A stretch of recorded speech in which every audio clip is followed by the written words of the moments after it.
Bonjour et bienvenue dans cette vidéo de l'application web menuhebdo.com. Aujourd'hui, je vais répondre en vidéo à une question qu'on me pose souvent, c'est-à-dire comment classer ces recettes dans Menu Hebdo.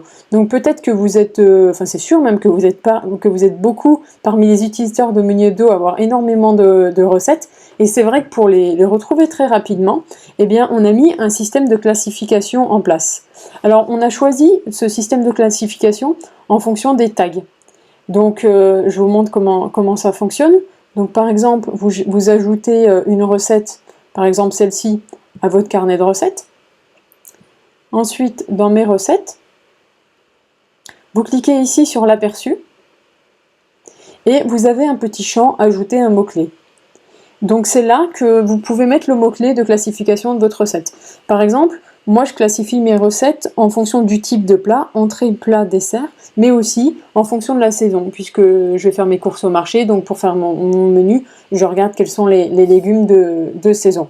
Donc par exemple, pour ce plat, je le classerai en accompagnement. Donc voilà, et on va dire que c'est peut-être plus un plat d'hiver qui est fait de pommes de terre. Mais bon, comme j'ai pas lu la recette, c'est vraiment pour vous montrer l'exemple. Ensuite, vous enregistrez. Donc hop, ça a été enregistré, parfait. Et ensuite, quand vous cherchez une idée de recette, par exemple, vous cherchez une idée d'accompagnement, eh bien, vous cherchez dans le champ recette, pardon, et Menu Hebdo vous trouve toutes les recettes que vous avez taguées accompagnement, ou alors que le mot accompagnement est contenu dans le titre ou la description de la recette. C'est pour ça que par exemple cette recette apparaît, alors qu'on ne voit pas le mot accompagnement ni dans le titre, ni dans les tags, c'est qu'il est contenu dans la description de la recette.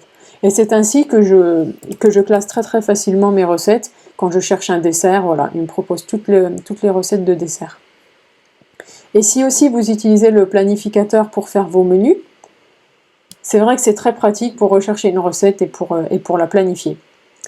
Quand vous ajoutez par contre une nouvelle recette, par exemple, on va ajouter ici une recette de tarte aux pommes,